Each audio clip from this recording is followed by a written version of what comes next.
Olá, boa noite! Vamos começar mais um dia de live, aguardando vocês entrarem para a gente conversar hoje sobre vários assuntos legais em relação à introdução alimentar.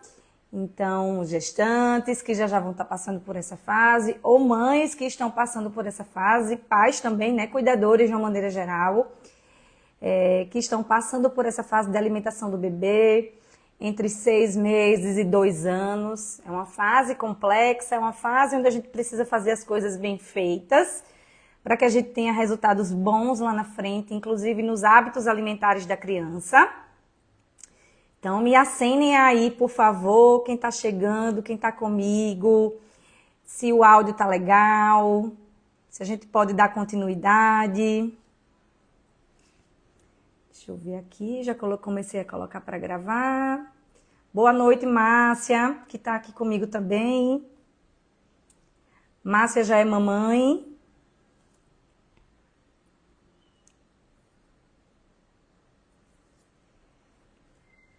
Esperando os recadinhos. E vamos lá, tá? Essa live, né, como eu sempre explico no começo, eu vou deixar ela salva no YouTube em seguida, né? A gente faz aqui no Instagram, porque é um espaço onde a gente tem uma audiência maior, um público maior que pode participar também. Então, live é para isso, é para vocês participarem, certo? E depois, em seguida, eu deixo ela salva no YouTube, porque é um lugar ali que vocês podem acessar o meu canal, e no canal a gente vai ter muitos conteúdos ali que vocês podem, no momento de, né, que está com um tempo mais livre, poder consultar muitos materiais ali. E aqui no Instagram acaba que são materiais mais curtos, que ficam, né? E aí lá vocês podem acessar, tá bom? Então, hoje, a nossa temática é principalmente para que a gente possa conversar sobre recomendações antigas e recomendações atuais em relação à introdução alimentar. Então, muita coisa evoluiu, né, nos últimos anos. As recomendações estão acompanhando essas evoluções. Hoje, a gente tem documentos recentes, né, a gente tem o Guia Alimentar da População Brasileira para menores de 2 anos, que é de 2019. A gente tem um novo documento da Sociedade Brasileira de Pediatria, de 2024, né, bem recente, reforçando muitas das orientações do Guia Alimentar da População Brasileira, né? O nosso guia, para quem não sabe, existe para o adulto e existe para crianças. Ele é um documento assim super bem conceituado a nível mundial, né? Muitos outros países têm tentado utilizar o nosso guia como um guia de referência, né? E é um guia que traz muitas orientações importantes, de fato, principalmente em relação ao contexto alimentar, regionalidade, forma como os alimentos são preparados e tudo isso, tá?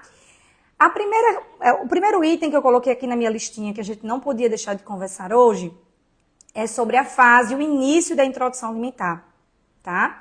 Alguns guias anteriores, alguns guias que hoje já estão desatualizados, recomendava que a introdução alimentar ela começasse aos 4 meses, a partir de 4 meses.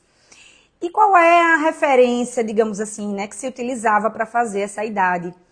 Infelizmente, a gente sabe que aquelas mulheres que são contratadas por CLT, por carteira de trabalho, elas voltam a trabalhar da licença maternidade com 4 meses. Então, por muito tempo, as mulheres elas voltaram a trabalhar com 4 meses e a criança continuava em amamentação, né, ou ainda fazendo uso da fórmula infantil, mas já se iniciava ali naquela fase a introdução alimentar. Então, muitas vezes não se esperava o que hoje a gente espera, que são os marcos do desenvolvimento infantil. Então, as crianças, elas hoje a gente espera não só os 6 meses, como a criança está com sinais de prontidão. Que sinais de prontidão são esses? A criança deve estar sentando, né? Pelo menos sentando com apoio, mas já tendo um melhor controle da posição sentada. A criança já deve ter um controle de cabeça e pescoço, né? Um controle da cervical, para conseguir se alimentar melhor. A criança já deve ter interesse em pegar o objeto, por exemplo, né? Pegar o alimento na fase inicial da introdução alimentar. E esses são marcos de prontidão que geralmente acontecem por volta dos 6 meses. Não necessariamente vai ser com 6 meses, né? Pode ser que para algumas crianças chegue com 5 meses e meio e outras crianças vão demorar um pouco mais. mas geralmente é nessa fase. E por que é que a gente deve esperar esse período, né? E por que é que essa recomendação ela foi atualizada? Então, antes, alguns anos atrás, algumas décadas atrás, se recomendavam muito a alimentação a partir de 4 meses e agora a gente só começa por volta dos 6 meses. Justamente porque o bebê que começa a se alimentar com 6 meses e apresentando esses sinais de prontidão, é um bebê que vai se sentir mais confortável na hora da refeição. E aí, a hora da refeição vai se tornar algo prazeroso. Diferente do que acontecia por muitas vezes quando a gente pensava numa criança de 4 meses, que ela era alimentada, às vezes com outros utensílios, a criança tinha que comer uma comida, muitas vezes liquidificada, e isso dificultava um pouquinho ali a aceitação alimentar posteriormente por aquela criança, tá?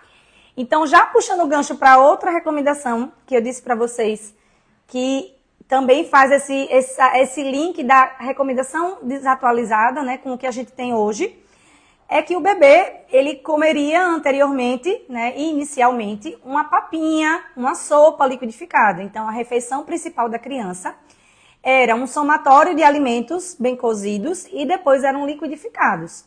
Então, muitas vezes a criança, ela tinha uma apresentação da refeição com uma cor única, né? Então, existia um alaranjado, se naquela sopa tinha uma abóbora, puxado para o marrom, porque tinha as carnes ali também envolvidas naquela sopa liquidificada.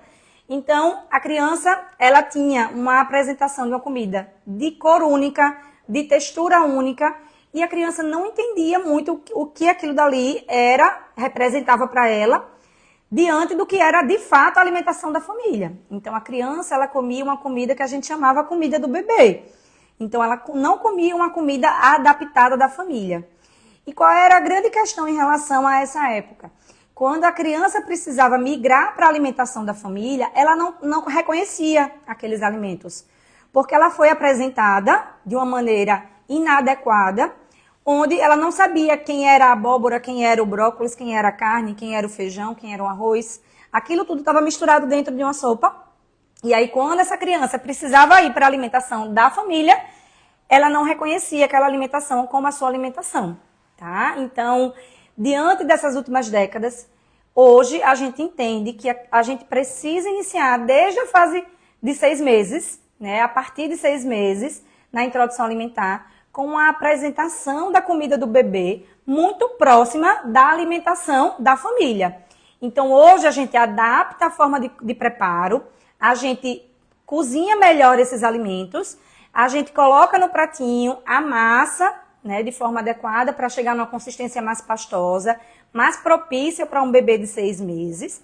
Ou a gente faz em pedaços oportunos para a criança explorar e levar à boca, mas a gente não transforma mais tudo isso numa sopinha, tá? Então essa é de fato uma recomendação que a gente já teve essa atualização há um certo tempo, mas a gente ainda vê muito na prática, né, as famílias se angustiando muitas vezes, porque a criança ainda não está comendo grandes volumes, e aí, numa tentativa desesperada de fazer a criança comer, liquidifica, bate tudo no liquidificador para oferecer na forma de papinha ou de sopinha, tá? Então, de fato, essa é uma recomendação que a gente não faz mais. A criança, ela precisa já conhecer os alimentos de forma separada e muito próximo daquilo que é da família, tá? Então, ainda entrando nesse ponto, né, da sopa liquidificada, eu coloquei ainda dois exemplos que é muito comum na fasezinha da introdução alimentar, das recomendações antigas. Quem nunca ouviu falar de que precisava tirar a semente da banana na hora de oferecer para o bebê, ou ainda, quando você pergunta se o bebê, né, na hora da anamnese alimentar, na consulta, a gente pergunta se o bebê está comendo feijão, e aí a família explica que está dando o caldinho do feijão, não está dando o próprio grão, né, com medo que a criança se engasgue com a capinha do feijão, né, com a partezinha externa da casca, quando na verdade a gente não tem essas recomendações, a gente não precisa tirar a semente da maioria das frutas, então banana, goiaba, até maracujá, a gente pode dar para a criança e pode oferecer com a semente inserida ali junto com a polpa da fruta, não tem problema nenhum. Né? São poucas as sementes que a gente acaba tirando, a gente tira a semente da melancia, por exemplo, do melão, mas aquelas frutas que a polpa é misturada com a semente, a gente sim oferece desde o começo da introdução alimentar tudo junto, tá? E o feijão, a gente pode oferecer o feijão, não é o caldinho do feijão. A gente já pode, desde o início também, oferecer caldo e grão misturados e amassados, tá? E aí a criança vai estar tendo um contato com uma textura diferente. Imaginem um pratinho onde a gente tem abóbora, onde a gente tem brócolis, feijão, arroz e uma carninha moída. Por mais que tudo ali seja amassado, por mais que tudo ali seja facilitado em relação à sua forma de apresentação, a criança vai ter acesso a muitos aprendizados. Ela vai entender que ali cada alimento vai ter uma textura, vai ter uma consistência diferente. A adaptação na boca vai ser diferente para cada alimento. E a criança vai estar vendo cores diferentes no pratinho, vai começar a identificar cada alimento da sua forma. E isso é muito importante para o desenvolvimento cognitivo da criança, né? A alimentação não é puramente bater o pratinho, comer a comida toda. Ali é um aprendizado alimentar, né? A gente se alimenta durante toda a vida. E aí, quando a gente pensa que essa fase inicial é a fase onde a criança está aprendendo a comer, o nosso esforço precisa ser de ensinar a criança a comer e não necessariamente bater o pratinho. Porque, de fato, a criança ela demora um tempo para começar a comer volumes maiores. Então, por exemplo, no documento da Sociedade Brasileira de Pediatria, eu estava reconsultando ele aqui para ver algumas coisas para trazer para vocês. Então, um bebê de 6 meses, ele pode comer de 2 a 4 colheres de sopa. Então, é muito pouco, de fato, né? Então, não se preocupem com o volume inicialmente. Se preocupem com o aprendizado alimentar que aquela criança está tendo, tá bom?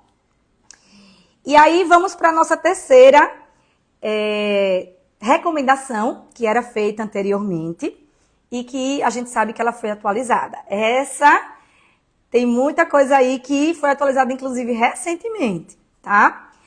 Antes, sucos eram introduzidos na fase inicial da introdução alimentar.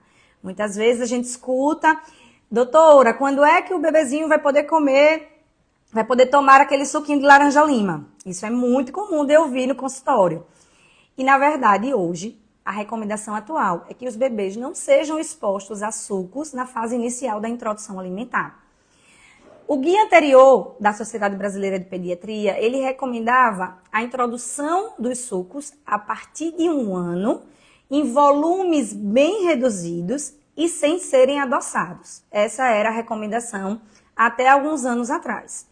Nesse novo documento de 2024, a Sociedade Brasileira de Pediatria, ele acatou o que também o guia traz, da ideia de que a gente não deve reforçar o consumo dos sucos, e sim das frutas in natura. E por isso os sucos hoje eles estão sendo orientados a entrar na alimentação dos bebês a partir de 2 anos. Né? Ou seja, a gente entende que os sucos, mesmo não sendo adoçados, eles reforçam o paladar doce para a criança. Eles, né, acabam sendo uma concentração de frutose, que é o açúcar da fruta, de forma elevada, e por isso não há uma recomendação que haja suco antes de 2 anos. Pode ter de forma eventual, algumas famílias definem ter de forma habitual depois de 2 anos e de forma mais esporádica antes, mas é importante a gente entender o porquê, né? Porque a gente entendendo o porquê, a gente vai seguir a recomendação e vai poder fazer essas justificativas perante as pessoas que às vezes criticam uma recomendação, mas todo mundo sempre tomou suco. Mas hoje a gente entende que o excesso do consumo de sucos nessa fase inicial da vida pode ter sim um potencial que a gente chama obesogênico, ou seja, de ser um fator promotor de obesidade na infância, tá bom? Então, é interessante tentar evitar os sucos agora até 2 anos, certo? Essa é a nova recomendação. Outra recomendação que mudou muito nos últimos anos foi sobre a introdução de alimentos chamados alergênicos. Tá? Que alimentos alergênicos são esses? O próprio leite de vaca, ovos, né, que é o segundo alimento mais alergênico, né, de alergias infantis mais comuns, ou ainda os frutos do mar, né, seja camarão, seja peixe, seja outros frutos do mar, que a criança pode ter acesso. A parte das oleaginosas, então castanhas, amendoim, ou outras oleaginosas, amêndoas, nozes, certo? Trigo, né, que aí seria o caso na forma de oferecimento da aveia ou do macarrão, tá? Então, com um certo receio aí que algumas famílias têm em relação à introdução do glúten nessa fase de introdução alimentar. Só que hoje, a nossa recomendação, anteriormente, se falava em oferecer esses alimentos alergênicos após 1 ano de vida, e hoje a gente já tem a recomendação que esses alimentos devem ser oferecidos numa determinada fase da introdução alimentar, que a gente chama de uma janela imunológica, que é de 6 a 9 meses. Então, os estudos atuais, eles mostraram que quando esses alimentos eles são introduzidos precocemente, eles, inclusive, têm um fator de proteção para as alergias alimentares não surgirem. Então, quanto mais tarde a gente introduz esses alimentos nas refeições do bebê, maior é o risco deles realmente apresentarem uma alergia. Então, não é uma forma da gente proteger a nossa criança. Eu sei que é angustiante muitas vezes a gente pensar se o bebê vai ter ou não alergia, e a gente fica receoso de oferecer aquele alimento alergênico, mas a recomendação é justamente o contrário, é que a gente deve oferecer entre 6 a 9 meses, nessa fase que a gente chama de janela imunológica, tá bom? Então, é claro, esses alimentos alergênicos eles não devem ser oferecidos todos ao mesmo tempo, até porque se houver de fato uma reação alérgica, a gente consegue saber qual foi o alimento que causou aquela alergia. Então, eu geralmente sugiro que aquela família se organize para oferecer um alimento alergênico por semana, né? A gente tem uma janela imunológica grande, é de 6 a 9 meses. Então, dá para a gente se organizar, para na primeira semana a gente oferecer o ovo, né? Depois, não teve reação ao ovo, o bebê está bem. Na próxima semana, num dia que ele vai comer todos os alimentos que ele já conhece, a gente pode introduzir ali o peixe. Na outra semana, a gente pode entrar com o camarão, né? Com 8 meses, essa criança pode entrar em contato ali com as oleaginosas na forma de pasta ou na forma de farinha. A gente geralmente não recomenda que seja o grão, né? Porque a criança ainda tem um risco de engasgo muito grande para as castanhas, para o amendoim, na fase bebê, a gente não oferece na sua forma íntegra. Então, a gente oferece na forma de pasta ou na forma de farinha, tá? E assim a gente vai incluindo esses alimentos alergênicos ao longo da fase da introdução alimentar e da janela imunológica. Lembrando que a recomendação não é oferecer uma vez e não oferecer mais. A gente precisa ali de 2, 3, 4 exposições, certo? Que não precisam ser consecutivas, mas durante a fase de introdução alimentar é importante que esse bebê ele tenha novas exposições a esses alergênicos, tá? O trigo a gente pode oferecer o macarrãozinho mesmo, tradicional, fazer um molhozinho de tomate caseiro, preparar esse macarrão e pode ser uma fonte de carboidrato do pratinho do bebê quando ele começa a comer a sua primeira refeição salgada, tá? E como uma última recomendação, né, que eu acho que vale a pena a gente reforçar esse entendimento, é que não existe a comida do bebê e a comida da família, tá? A comida do bebê é a comida da família adaptada. Durante o primeiro ano de vida, a criança, ela deve consumir uma alimentação sem sal. Porém, ela pode ser preparada com todos os temperos naturais, com tudo aquilo que a própria família se utiliza na hora do preparo. Então, por exemplo, vai fazer o feijãozinho para a criança. A família não vai colocar sal, não vai colocar os embutidos, se elas fazem o uso, né, no seu feijão habitual da casa. Mas aquela família vai poder usar alho, vai poder usar cebola, vai poder refogar os vegetais. Não precisa ser um feijão preparado só com água e cozinhar. A gente pode ter sabor, tá? Essa alimentação do bebê, ela deve ter sabor, deve ser algo prazeroso. A gente não oferece com sal. Mas é aquele mesmo feijãozinho, da forma como ele é preparado, né? Inclusive, para algumas famílias, a gente flexibiliza. Então, vamos fazer o feijão com todos os temperos, né? Quando ele está pronto, a gente tira a porção do bebê e, em seguida, a gente coloca sal para o feijão da família como um todo, por exemplo. Essa é uma excelente orientação para quem quer, às vezes, flexibilizar. Apesar de que o congelamento, ele pode ser um seu forte aliado na fase da introdução alimentar. Então, não é interessante a gente estar cozinhando 1 colher de sopa de feijão por dia para um bebezinho. E a gente também não tem hábito, muitas vezes, de ter aquele preparo diário de todas as refeições. Então, o bebê ele pode, sim, comer comidas congeladas e, dessa forma, a gente conseguir fazer uma grande quantidade por vez e esse bebê, ele, né, ir comendo desses alimentos que estão congelados, tá certo? E aí eu queria abrir agora para vocês que estão aqui comigo. Tô vendo que Louise também entrou, nossa pede maravilhosa. Lu, eu tô conversando um pouco sobre introdução alimentar, né, as recomendações antigas e as atuais. Você lembra aí de mais alguma para a gente trazer aqui para todo mundo?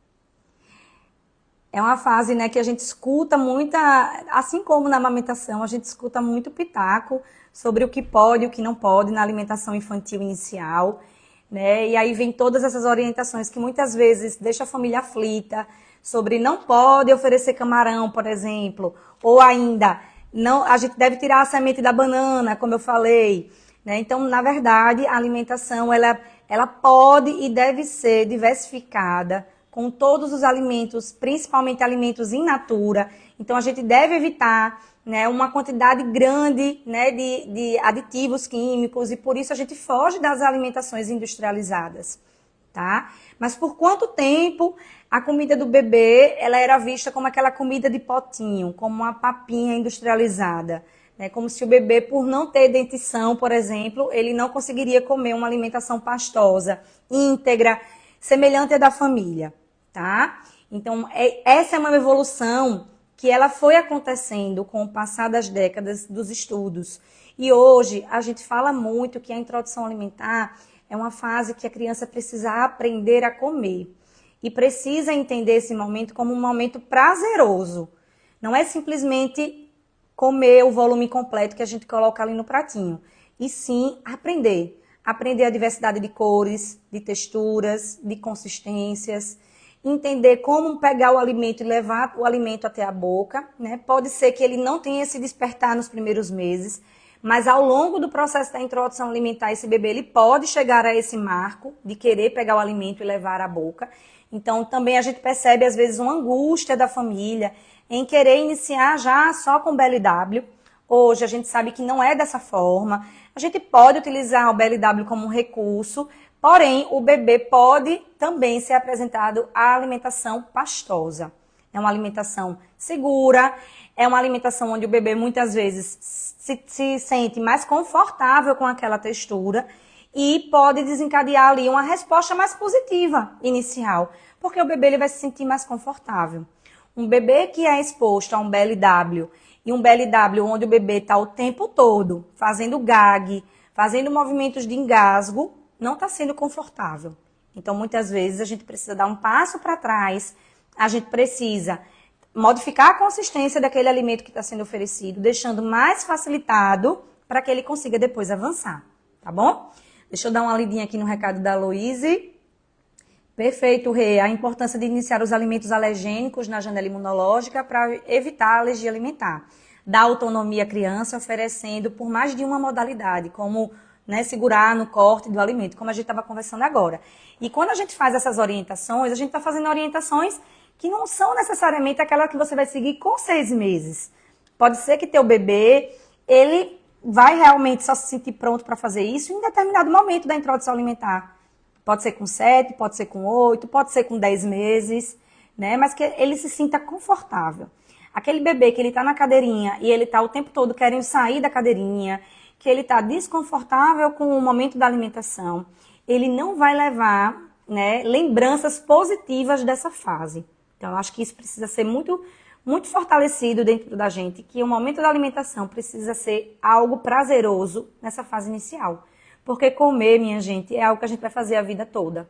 Então, se a gente começa muitas vezes de uma forma errada, a gente vê muitos quadros de seletividade por uma alimentação que não foi bem estabelecida na fase da introdução alimentar. Não só por variedade, mas por ser uma alimentação que não foi responsiva. Aquela criança muitas vezes foi forçada a comer, aquela criança muitas vezes foi enganada, digamos assim, para conseguir se alimentar, né? A família muitas vezes me traz relato de que esconde, por exemplo, um alimento misturado ao outro para que a criança consiga comer. E a gente precisa entender esse processo de aprendizagem alimentar. A criança precisa saber o que ela está comendo desde a fase do início da introdução alimentar. E é por isso que a gente não liquidifica mais a comida. É por isso que a gente expõe uma comida mais próxima possível da alimentação da casa. Então, se a gente pensa em evitar uma seletividade alimentar na fase né, mais para frente da infância, a partir de 2 anos, a gente precisa pensar em fazer uma introdução alimentar bem feita. Uma introdução alimentar participativa, responsiva, gentil com a criança, para que de fato ele entenda que aquilo dali é bom. Comer é bom, então a gente precisa trazer essa realidade para a criança de uma forma leve e natural. Tá certo? É isso, gente. Assim, eu trouxe recomendações mais gritantes, tá? Mas eu quero fazer um convite agora, nessa reta final aqui da nossa live. Dia 26 de junho, a gente vai ter um webinário, onde a gente vai se debruçar com mais informações, com mais orientações ainda, de forma, né, mais aprofundada, sobre nutrição nos 1000 dias. E aí a gente vai trazer temáticas desde a gestação, a amamentação e os 2 anos de vida do bebê. Como deve ser a alimentação durante esses primeiros 1000 dias, que eles são tão importantes, né? Uma fase crucial de desenvolvimento para o bebê, tá bom? Gabi é tá ansiosa, vamos lá. Vamos, né, se inscrevam, o link tá na bio, tá certo? Então acessem, né, no Instagram, Renata Moura 1000 dias, e clica lá no link da bio que tem a inscrição para esse dia do webinário. 100% online, gratuito. Nós estamos esperando por todos vocês, tá bom? Um beijo bem grande. Queria abrir, né, na verdade, de novo, mais uma vez, se vocês querem tirar mais alguma dúvida, mais alguma orientação dessa parte da introdução alimentar. Eu acho que é isso, mas de qualquer forma, vou deixar salvo a live no YouTube, como eu falei, e aí também podem deixar recadinhos lá, quem for assistindo depois e quiser tirar dúvidas, pode tirar as dúvidas, tá certo? Que aí a gente vai conversando sobre essa temática lá no YouTube também, tá bom? E se inscrevam no link da bio, tá bom? Um beijo bem grande, gente. Boa noite.